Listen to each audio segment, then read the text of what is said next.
ఈరోజే వైశాఖ శుక్రవారం, పైగా త్రయోదశి తిథితో కలిసి వచ్చింది. ఎంతో పవిత్రమైన విశేషమైన రోజు ఇది. ఈ కథలను వింటే చాలు జన్మల పాపాలు తొలగి కోటి జన్మల పుణ్యం వస్తుంది. సకల శుభాలు కలుగుతాయి. పూర్వకాలంలో మహర్షులు తపోవనాలలో ఆశ్రమాలను నిర్మించుకుని లోక కళ్యాణానికై తపస్సు, యజ్ఞ యాగాది క్రతువులు జరుపుతూ విద్యార్థులుగా వచ్చిన బాలకులకు వారికి తగిన విద్యలను బోధిస్తూ ప్రశాంత జీవితం సాగిస్తూ ఉండేవారు. మహర్షులను ఆయా దేశాధినేతలు కంటికి రెప్పలా కాపాడుతూ అండగా ఉండి దండిగా సహాయ సహకారాలు అందిస్తూ పోషించేవారు. అలాంటి పవిత్ర తపోవనంలో పేరు పొందింది నైమిసారణ్యం. నైమిసారణ్యం ఉత్తర భారతంలో గోమతీ నదీ తీరాన ఉంది.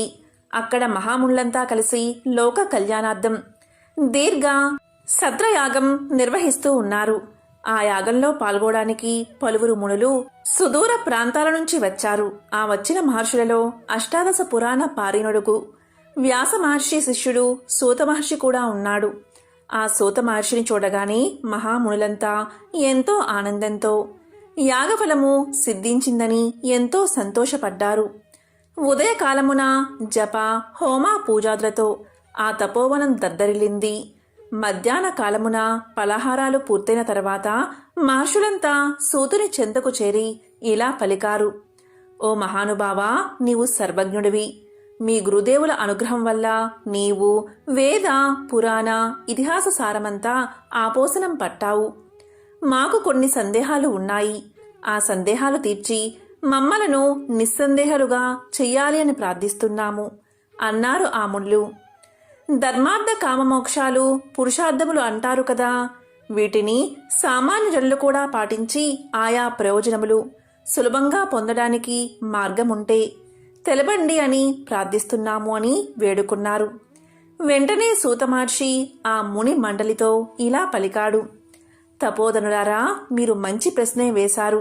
మీరు అడిగినది లోకానికి ఎంతో ఉపయోగకరమైనది. సావధానంగా వినండి అని ఇలా చెప్పడం ఆరంభించాడు. మునులారా, పురుషార్థాలలో మొదటిది ధర్మం. మానవుడు ధర్మ మార్గాన సంచరించడం ప్రథమ కర్తవ్యం. ధర్మము అనగా సర్వ ప్రాణికోటికి సమ్మతమైనదే ధర్మం.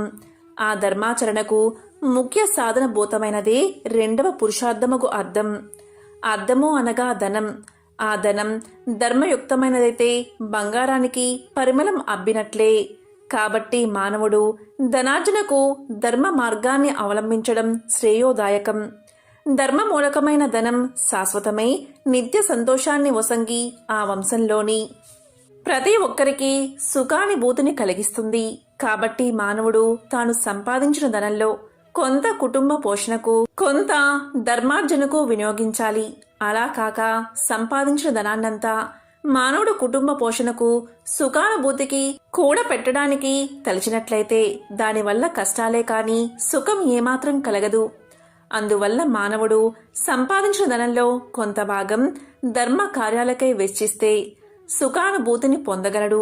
దీనివల్ల మానవుడు నిత్య తృప్తుడై సుఖ శాంతులతో శాశ్వత ఆనందం పొందడం అవకాశం లభిస్తుంది అని పలుకుతూ ఉండగా కొందరు మునులు సూత మహర్షితో ఇలా పలికారు: స్వామి, భగవంతుడు మానవుల్లో కొంతమందిని ధనవంతులుగా, కొంతమందిని దరిద్రులుగా ఎందుకు సృజించాడు?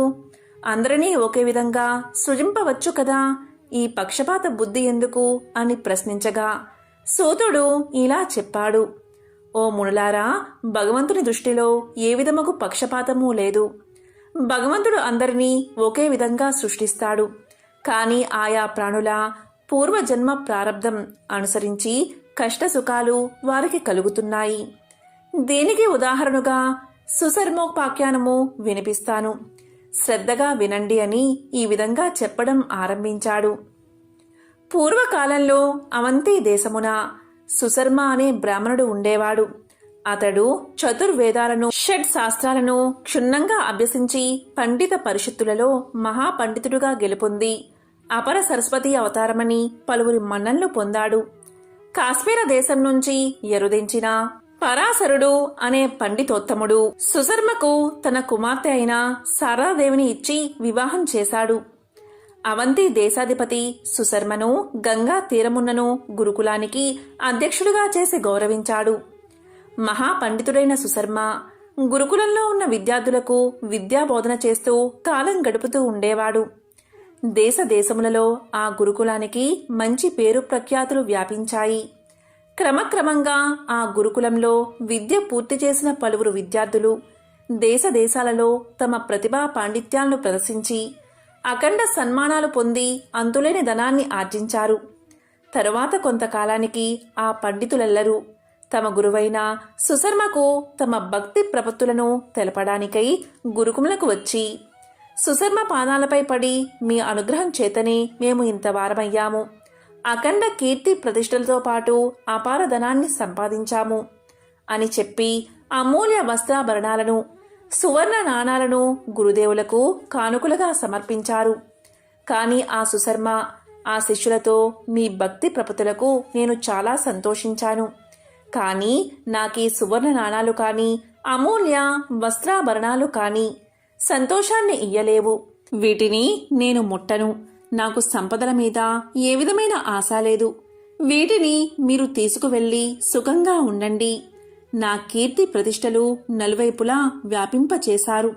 అదే నేను కోరుకున్నాను అని పలికి ఆ సంపదలను తిరస్కరించాడు. శిష్యులు ఎన్ని విధాలా బతిమాలినా ఆ పండితోత్తముడు ఆ సంపదలను స్వీకరించకపోవడంచే వారు గురువుల మనసు నొప్పించలేక మిన్నకున్నారు. తరువాత వారు గురువులకు తెలియకుండా గురుపత్ని అయిన శారదాదేవికి ఆ కానుకలు అందించి తృప్తితో వెళ్లిపోయారు. ఇక శారదాదేవి శిష్యులు ఇచ్చిన అపార ధన సంపదను భర్తకు తెలియకుండా దాచి ఉంచి వాటిని ఏ విధంగా బహిర్గతము చెయ్యాలా అని యోచిస్తూ కాలం గడుపుతూ ఉంది. ఒకానొక రోజున ఏకాంత సమయంలో సుశర్మ చెంతకు శారదాదేవి చేరి, నాదా, మిమ్మల్ని ఒక మాట అడగాలని చాలా రోజుల నుంచి అనుకుంటున్నాను, అడగమంటారా అని ప్రశ్నించింది. నీ ప్రశ్న ఏంటో తెలుపు అన్నాడు సుశర్మ. వెంటనే ఆమె, నాదా, మీ శిష్యులు పలువురు దేశాలలో అఖండ కీర్తి ప్రతిష్టలతో పాటు అపార ధన సంపదలను గడించిన సంగతి మీకు తెలిసిందే కదా. మీ శిష్యులు అంతటి కీర్తి ప్రతిష్టలతో పాటు అపారధన సంపదలు సంపాదించడానికి కారణభూతులు మీరే కదా. అట్టి మీరు సర్వస్వము వదిలి కూపస్థ మండూకము వలె ఈ గురుకుమలని నమ్ముకుని దినభత్యంతో కాలక్షేపం చేయడం భావ్యంగా ఉన్నదా? మీకు ధనధాన్యములపై ఆశ లేకపోవచ్చు, కానీ నేను, నా పిల్లలు ధనహీనులుగా బతకడం దుర్భరంగా ఉంది. మా కోరిక తీర్చడానికై మీరు కూడా దేశాటనం చేసి ప్రతిభా పాటవాలను ప్రదర్శించి మహారాజులను మెప్పించి మణి మాణిక్యాలను అగ్రహారాలను సంపాదించండి. లేకపోతే మేమీ మనోవేదనతో కొంతకాలానికి అసువులు బాసుతాము అని నిష్కర్షగా చెప్పింది. అంతటా ఆ మహాపండితుడు ఆమెతో ఇలా పలికాడు, ఓ శారదా, ధనం శాశ్వతం కాదు. దానివల్ల సుఖాన్ని పొందలేము, దుఃఖాన్నే కలిగిస్తుంది. మనమింతకాలం ఎంతో సుఖంగా జీవించి ఉన్నాం కదా. నా శిష్యులు సంపాదించి తెచ్చిన ధనాన్ని చూసిన తర్వాత అప్పట్నుంచి నీకీ దుఃఖం ప్రారంభమైనది. ఆ ధనాశ నీలో ఏర్పడి ప్రాణత్యాగానికే సిద్ధమయ్యావు. కాబట్టి నీవు ఎప్పటి వలె ప్రాప్త లాభంతో సుఖంగా జీవించు, కోరికలు వదులు అని నచ్చచెప్పాడు. ఎన్ని చెప్పినా ఆమె ఎంతమాత్రం ధన సంపదలు లేకుండా జీవించి ఉండజాలనని బదులు చెప్పింది. వెంటనే సుశర్మ ఆమెతో, ఓ సాధ్వి, నీవు తొందరపడకు. నేను నా పాండిత్యాన్ని ప్రదర్శించి రాజాదిరాజులను యాచింపలేను. నీ కోరిక తీరడానికి ఆ మహాలక్ష్మీదేవిని మెప్పించి కనకవర్షం కురిపింప చేయగలనని ఆమెను శాంతింపచేశాడు. ఒక శుభదినమున శ్రీ మహాలక్ష్మీదేవి అనుగ్రహాన్ని పొందడానికై మహాలక్ష్మీ యాగం ప్రారంభించాడు సుశర్మ. 40 రోజులు అహోరాత్రులు జప హోమార్చనలతో ఆ మహాలక్ష్మి గుర్చి తపస్సు చేశాడు.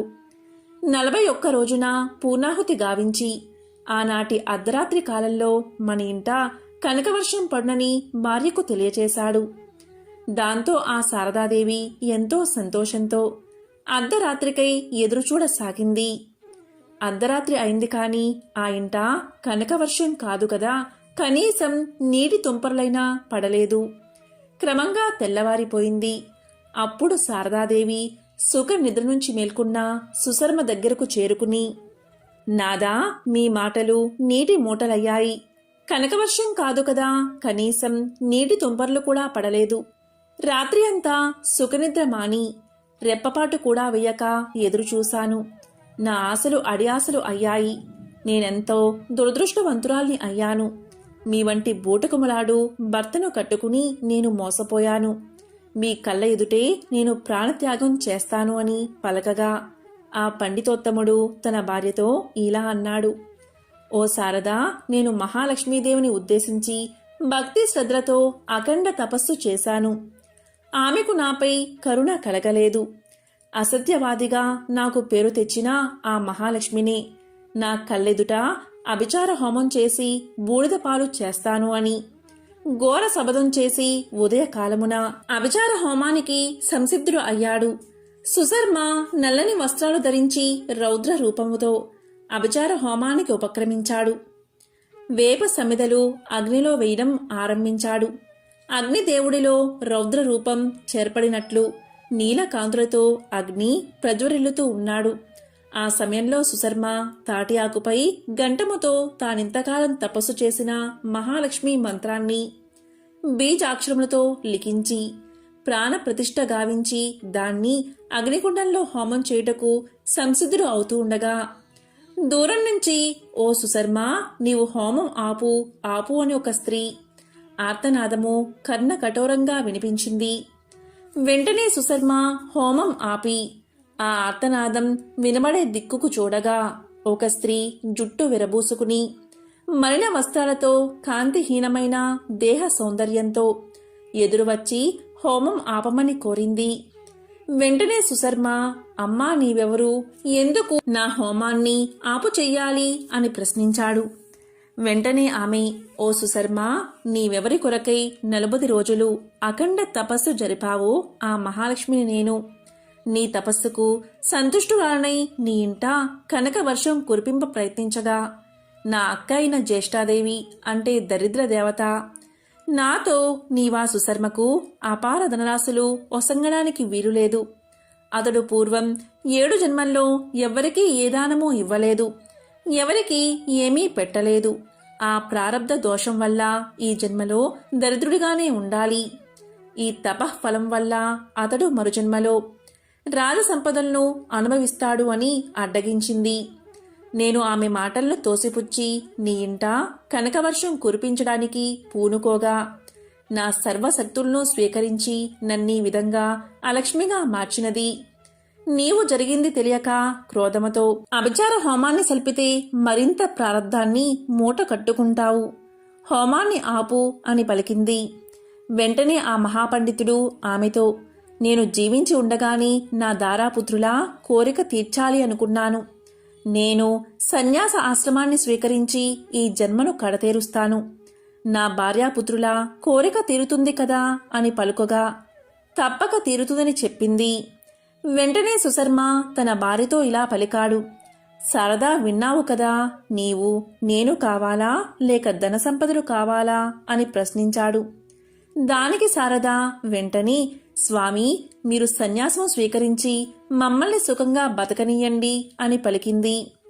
వెంటనే ఆ మహాపండితుడు విధి విధానంగా సన్యాస ఆశ్రమాన్ని స్వీకరించి శిఖా యజ్ఞోపవీతాలను విసర్జించి దండ కమండలాలు స్వీకరించి రామేక రాత్రముగా దేశాటనకు ఉద్రుక్తుడు అయ్యాడు. అప్పుడు శారదాదేవి ఇంట కనక వర్షం కురిసింది. ఆ తల్లి పిల్లలు ఎంతో ఆనందం చెందారు. ఎదుట ఉన్న మహాలక్ష్మి ఎప్పటిలాగే వెలుగు పొంది దేశాటనకు బయలుదేరిన ఆ సన్యాసి ఎదుట నిలిచి, ఓ పరివ్రాజక, నీ వల్ల నేను కొత్త అవతారం ఎత్తాను. మహాలక్ష్మినైన నేను వైభవలక్ష్మిగా అవతారం దాల్చాను. నన్ను కొలిచిన వారికి, నా పూజలు చేసిన వారికి ప్రారబ్ధ దోషాలు రూపుమాపి ఆ జన్మలోనే అష్ట ఐశ్వర్యాలను ఇస్తాను. నీవు సన్యాసివైనను, నీవు ఈ దేశాది నాదుడివై సంపదల్లో మునిగి ఉన్నను, తామరాకు మీద నీటి బొట్టు వలె సంచరించి లోకోపకారం గావింతువు అని పలికి అదృశ్యమైంది. మహర్షులారా, కాబట్టి మానవుడు కాని ఏ ప్రాణి కాని తాము పూర్వజన్మల్లో చేసుకున్న ప్రారబ్ధాన్ని అనుసరించి సుఖ దుఃఖాలను ధన దారిద్ర్యాలను అనుభవిస్తారు. అష్టలక్ష్మి అవతారాల కంటే వైభవలక్ష్మి అవతారం సర్వోత్కృష్టమైనది. ప్రారబ్ధ దోషాన్ని కూడా రూపుమాపి అఖండ ఐశ్వర్యాలను ప్రసాదించే అవతారమే వైభవలక్ష్మి అవతారం. ఈమెను శ్రద్ధతో ఆరాధించిన వారు తప్పక తాము కోరుకున్న ధర్మయుక్తమైన కోరికలు తప్పకుండా తీరును.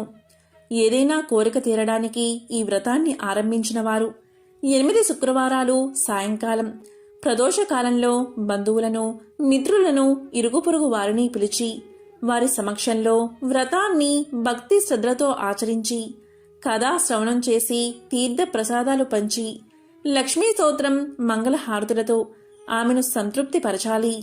ఈ విధంగా 8 శుక్రవారాలు వైభవలక్ష్మి వ్రతం చేసి 9వ శుక్రవారం నాడు 8 మంది ముత్తైదువులను పిలిచి వారిని వైభవలక్ష్ములుగా భావించి పూజించి దక్షిణ తాంబూలలతో 8 వైభవలక్ష్మి వ్రతకథా ప్రతులను వాయనంగా ఇచ్చి వారి ఆశీర్వాదాలు పొందాలి. ఇదే ఈ వ్రతానికి ఉద్యాపనము. ఈ వ్రతాన్ని ఆచరించిన వారికి అష్టైశ్వర్యాలతో పాటు అఖండ సౌభాగ్యం కలుగుతుంది. ఇందులో ఎటువంటి సందేహమూ లేదు అని సూత మహర్షి సౌనకాది మహామునులకు వినిపించాడు. పూర్వం ఒకప్పుడు కైలాసంలో పార్వతీదేవి పరమేశ్వరుని చూసి ఇలా పలికింది: ప్రాణనాథ, భూలోకంలో మానవులందరూ ధనార్జన కోసం ఎడతెరిపిలేని శ్రమలను అనుభవిస్తూనే ఉన్నారు. అయినా వారిలో అతి కొద్ది మంది మాత్రమే ఐశ్వర్యవంతులు కావడానికి, అత్యధిక సంఖ్యాకులు దరిద్రులు గాని ఉండిపోవడానికి కారణం ఏమిటి అని ప్రశ్నించగా దానికి సమాధానంగా సర్వేశ్వరుడు చిరునవ్వు నవ్వి, దేవి, సర్వము వైభవలక్ష్మీదేవి దేనుబట్టే ఉంటుంది. సమస్త సిరి సంపదలకు ధనధాన్యాలకు ఆవిడే అధిదేవత. కాబట్టి ఎవరైతే ఆ సత్యాన్ని గుర్తించి ఆ ఐశ్వర్యలక్ష్మి యందు అంతులేని భక్తి కలిగి సదా ఆమెను ఆరాధిస్తూ ఉంటారో, వైభవలక్ష్మి యొక్క వ్రతాన్ని ఆచరిస్తూ ఉంటారు, వారి పట్ల మాత్రమే ఆ తల్లి యొక్క అపార కృపా కటాక్షాలు ప్రసరించబడతాయి. అలా ఆమె దయకు పాత్రులైన వారు తమ కృషిలో విజయులై అఖండ వైభవాలను సాధించగలుగుతారు. ఎవరైతే ఆమెను తృణీకరించి ఆమె అనుగ్రహాన్ని విస్మరించి అంతా తమ స్వయం కృషి అని వెర్రవీగుతారో, ఎవరైతే వైభవలక్ష్మి స్వరూపమైన ధనాన్ని ఈసలిస్తారో అటువంటి వారు ఏనాటికి ధనవంతులు కాలేరు. వారి కష్టమంతా కూడా మురికి గుంటలో పోసిన పన్నీరు వలె వృధా అయిపోతుంది.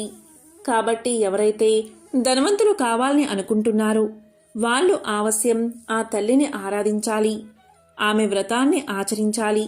అప్పుడే ఆమె కరుణకు పాత్రులై అఖండ సిరి సంపదలతో రాజవైభవాలతో తులదూగుతారు అని చెప్పాడు ఆ మహాశివుడు. అది విని పార్వతి, ప్రభు, ఆ వైభవలక్ష్మి ఎవరు? ఆమె చరిత్రను, మహత్యాన్ని వివరంగా సెలవీయండి అని కోరగా అప్పుడు శంకరుడు ఇలా చెప్పసాగాడు. దేవి, అత్యంత పుణ్యదాయకమైన శ్రీ వైభవలక్ష్మి చరిత్రను శ్రద్ధగా విను అంటూ ఇలా చెప్పసాగాడు. శ్రీ వైభవలక్ష్మి ప్రాదుర్భావం. పూర్వం ఒకప్పుడు భృగు మహర్షి ఆ పరాశక్తి కోసం తపించాడు. అందుకు మెచ్చిన ఆ అంబ మునికి కనబడి ఏం కావాలో కోరుకోమంది. అప్పుడు భృగువు ఆమెకు నమస్కారం చేసి, తల్లి, ఈ ప్రపంచం మొత్తం 3 ముఖ్య అవసరాలపై నడుస్తుంది. మొదటిది శక్తి, రెండవది యుక్తి, మూడవది భుక్తి. మహామాయమైన నీ శక్తి కళ పార్వతి అయి శివుడికి అర్ధాంగిగా సేవించబడుతుంది. నీ విద్యాకళ చదువుల తల్లి అయిన సరస్వతి అయి యుక్తియుక్తంగా స్పష్టమైన బ్రహ్మతో మొసలుతూ ఉంది. ఇక స్థితికారకమైన నీ యొక్క వైభవ కళను నా కుమార్తెగా అనుగ్రహించు అని కోరాడు. తదాస్తు అంది ఆ తల్లి. తత్ఫలితంగానే పరాశక్తి యొక్క సంపత్కల భృగువుకు వైభవలక్ష్మిగా అవతరించింది. భృగు ఆమెను విష్ణువుకిచ్చి వివాహం చేశాడు. శ్రీహరి కోరిక మీద ఆ భార్గవీదేవి దేవతలందరికీ ఎనలేని వైభవాలను సంతరించి స్వర్గలక్ష్మిగా వాసిల్లింది. కాని ఐశ్వర్యమత్తులో ఇంద్రుడు చేసిన ఒకానొక దోషానికి గాను దూర్వాసుడు ఇచ్చిన శాప కారణంగా ఆ వైభవలక్ష్మి సాగరగతమైపోయినది. ఇంద్రుడు దరిద్ర పీడితుడై విష్ణువును ఆశ్రయించాడు. భార్యా విరహంతో విష్ణువు కూడా తగు రీతిని ఆలోచించి లక్ష్మీమయమైన క్షీరసాగరాన్ని మదించడం వల్లే పునః లక్ష్మి కలుగుతుందని తెలియచేశాడు. ఆ కారణంగా దేవాసురులు మందరగిరిని కవ్వంగాను, వాసుకి అనే మహాసర్పాన్ని కవ్వపు తాటిగాను మార్చి క్షీరసాగరాన్ని మదించగా ఆ వైభవలక్ష్మి తిరిగి ఆ సముద్రం నుంచి ఆవిర్భవించి లోకాలను కరుణించింది. ఆ సమయంలో ఇంద్రాదులు చేసిన ప్రార్థనలను మన్నించి ఆ తల్లి 8 మూర్తులుగా బాసిల్లింది. మొదటిది ఆదిలక్ష్మి, రెండవది ధాన్యలక్ష్మి, మూడవది ధైర్యలక్ష్మి, నాలుగవది గజలక్ష్మి, ఐదవది సంతానలక్ష్మి, ఆరవది విజయలక్ష్మి, ఏడవది విద్యాలక్ష్మి, ఎనిమిదవది ధనలక్ష్మి. ఈ 8 మూర్తుల్లోనూ సర్వశ్రేష్టమైనదే ధనలక్ష్మీదేవి.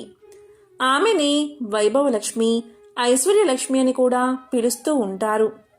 అన్నాళ్ళు భార్గవిగా పేరు పొందిన ఆమె క్షీరసాగర మదనానంతరం క్షీర సముద్రరాజతనయగా పేరు పొందింది. వైభవలక్ష్మి కోల్హాపురం ఏగుట, ఐశ్వర్య ప్రదాయిని అయిన ఆ తల్లి మహా అభిమాని. ఆమె యందు రవ్వంత అపచారం జరిగినా మన్నించదు. అందుకు ఉదాహరణ చెబుతాను విను. పూర్వం త్రిమూర్తులలో ఎవరు సాత్వికులో పరీక్షించేందుకు ఋషులందరూ కలిసి లక్ష్మీదేవి తండ్రి అయిన భృగువును నిర్దేశించారు. తత్కారణంగా భృగువు ముందుగా సత్యలోకానికి, తర్వాత కైలాసానికి వెళ్లి శివ, బ్రహ్మలు ఇద్దరినీ తిరస్కరించి వారిని శపించి చివరగా వైకుంఠాన్ని చేరాడు. ఇక్కడ లక్ష్మీనారాయణలిద్దరూ పాచికలాటలో ఉండిపోయి భృగువును గమనించలేదు, మరియు ఆహ్వానించనూ లేదు. అందుక ఋషి కోపగించాడు. ఆ రమా మాధవులిద్దరూ తనకు కూతురు అల్లుడు అవడం వల్ల మరింత ఆగ్రహించి విష్ణువు యొక్క వక్షస్థలాన్ని తన్నాడు. అయినా విష్ణువు కోపగించుకోకుండా అతి శాంతంగా భృగువును ఆరాధించి శాంతిపరిచి పంపేశాడు. కాని అందు నిమిత్తమై అమ్మవారు మాత్రం అలిగింది. తన నివాస స్థానమైన శ్రీహరి వక్షస్థలాన్ని తన్నిన భృగువు మీద, భృగువును శిక్షించకుండా వదిలేసిన శ్రీహరి మీద కూడా అలిగి వైకుంఠాన్ని వదిలిపెట్టి వెళ్ళిపోయింది. స్వీయాభిమానం కోసం భర్తనైనా సరే వదులుకోగలదా తల్లి? అలాని భక్తులు మాత్రం వదలదు సుమా. భక్తులంతా ఆమె బిడ్డలే కదా. బిడ్డల దోషాన్ని తల్లి క్షమిస్తుంది. ఆ విధంగా వైకుంఠాన్ని వదిలి భూలోకంలో తన్నే ఆరాధించే భక్తకోటిని ఉద్ధరించేందుకు కోల్హాపురం చేరుకుంది. శీల, సుశీల, గుణశీల, విశాల కదా. పార్వతి భక్త సులభ, అత్యంత కరుణామయ అయిన ఆ తల్లి లీలలు ఎన్ని చెప్పినా తనివి తీరవు. ఉదాహరణగా ఒక కథ చెబుతాను విను అంటూ మహాశివుడు ఇలా చెప్పడం ప్రారంభించాడు. చాలా కాలం పూర్వం ప్రతిష్టానపురంలో శీల, సుశీల, గుణశీల, విశాల అనే 4 అక్కాచెల్లెలు ఉండేవారు. వైభవలక్ష్మి భక్తులైన ఆ 4కి ఉన్న ఊరిలోని ఉన్నత వంశానికి చెందిన 4 యువకులతో వివాహాలు జరిగాయి. ఈ పిల్లల అదృష్టమా అన్నట్లు వారి భర్తలు 4 కూడా వివిధ వృత్తుల ద్వారా చక్కని సంపాదనలు కలిగి ఆస్తిపరులై ఆరోగ్యవంతులై విరాజిల్లేవారు. కాని రాను రాను వారిలో అహంకారం పెరిగి దైవ చింతన తగ్గింది. ఆ తల్లి అనుగ్రహాన్ని విస్మరించి అంతా తమ ప్రయోజకత్వమే అని అనుకున్నారు వారు. మహాపండితుడైన శీలభర్తకు తన పాండిత్యం వల్లే ప్రపంచం తన్ని గౌరవిస్తుంది అనే గర్వం కలిగింది. ఇందులో లక్ష్మీదయ ఏముంది? నా నోట్లో విద్య ఉంది. ఎంత గొప్పవాళ్లైనా నాకు డబ్బులిచ్చి సన్మానించక ఏం చేస్తారు అని భావించి అందరినీ నిర్లక్ష్యం చేయసాగాడు. ఎంతటి ధనవంతులైనా బలవంతులైనా తన విద్య ముందు బలా దూరే అన్నాడు. అందుక తల్లి అలిగి అతనికి గుణపాఠం చెప్పాలి అనుకుంది. అంతటితో అతడి పాండిత్యానికి విలువ లేకుండా పోయి సంపాదన పడిపోయింది. సంపాదించిందంతా ఖర్చయిపోయింది. చివరికి చిరిగిన వస్త్రాలతో మిగిలాడు అతను. అతని దరిద్రం అతన్ని సమాజానికి దూరంగా నెట్టేసింది. అతడి సంసారం మొత్తం ఆకలి దప్పికలతో అల్లాడిపోసాగింది. ఇక రాజుగారి ఆస్థానంలో ఉపదళపతిగా ఉండే సుశీల భర్త ఒకానొక యుద్ధంలో అపూర్వ విజయాన్ని సాధించి రాజుగారి చేత గౌరవించబడి అహంకారంతో తన బలం ముందు ప్రపంచమంతా దాసోహమే అని విర్రవీగాడు.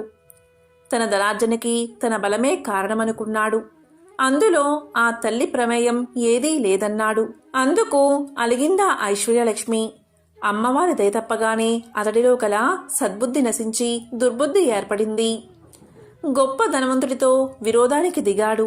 తాను కోరిన ధనం ఇయ్యకపోతే అతన్ని నాశనం చేస్తాను అన్నాడు.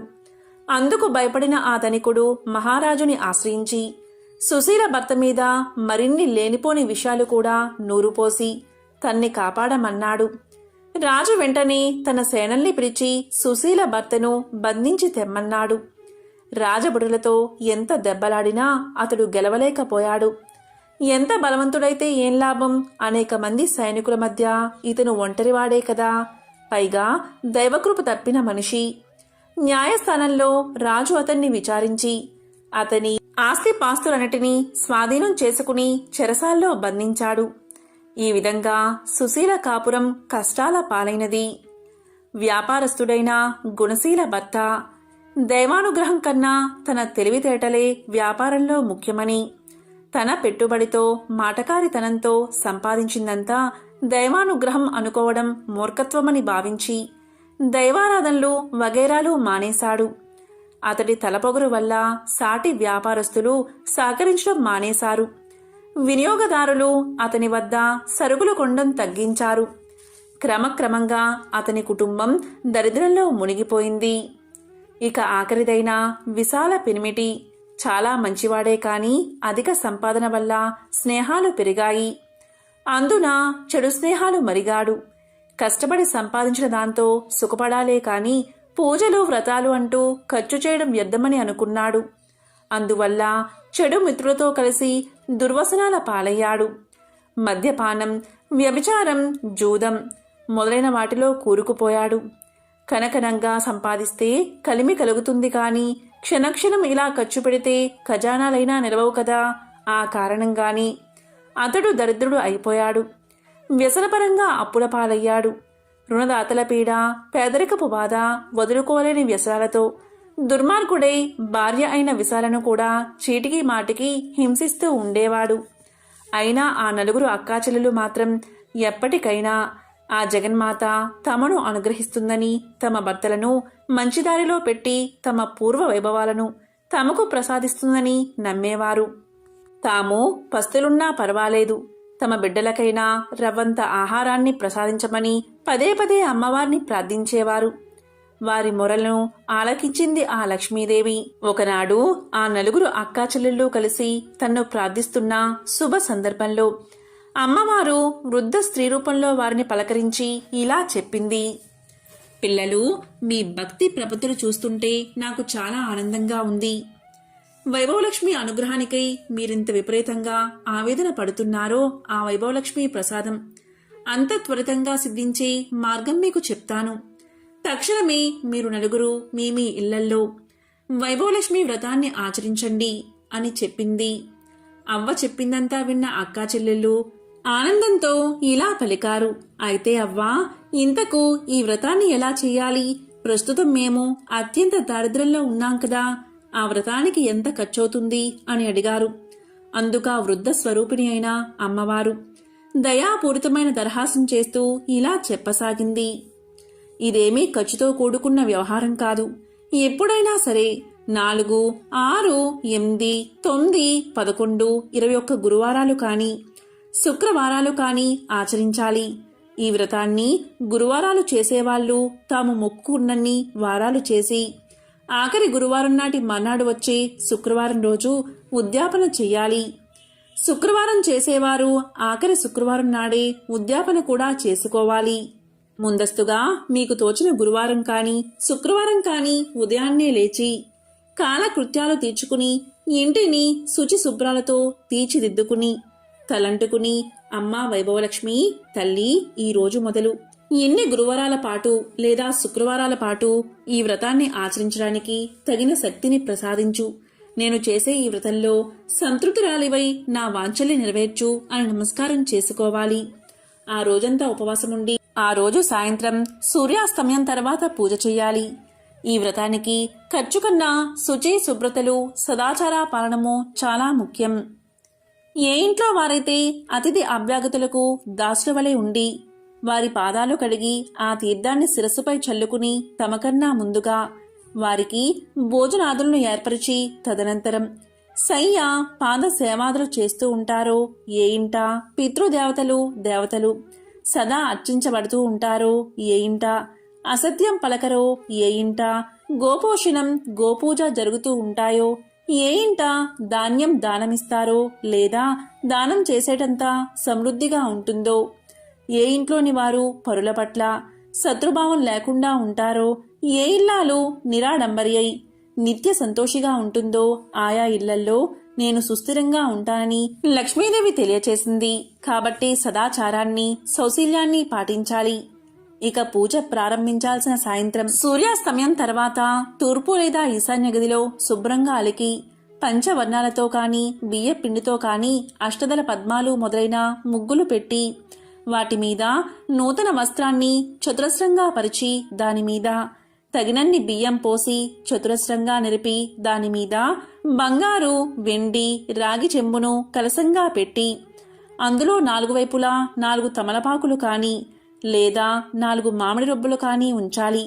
వాటి మీద ఒక కొబ్బరికాయను దానిమీద ఒక రవికల గుడ్డను ఏర్పరిచి తరువాత ఎర్రటి పువ్వుని పాత్రలో ఉంచి అందులో ఒక బంగారు లేదా వెండి నగను ఉంచాలి. అందుకు కూడా శక్తి లేని వాళ్ళు ఆ సమయానికి చలామణిలో ఉన్న ద్రవ్యమొక్క నాణాన్ని ఉంచాలి.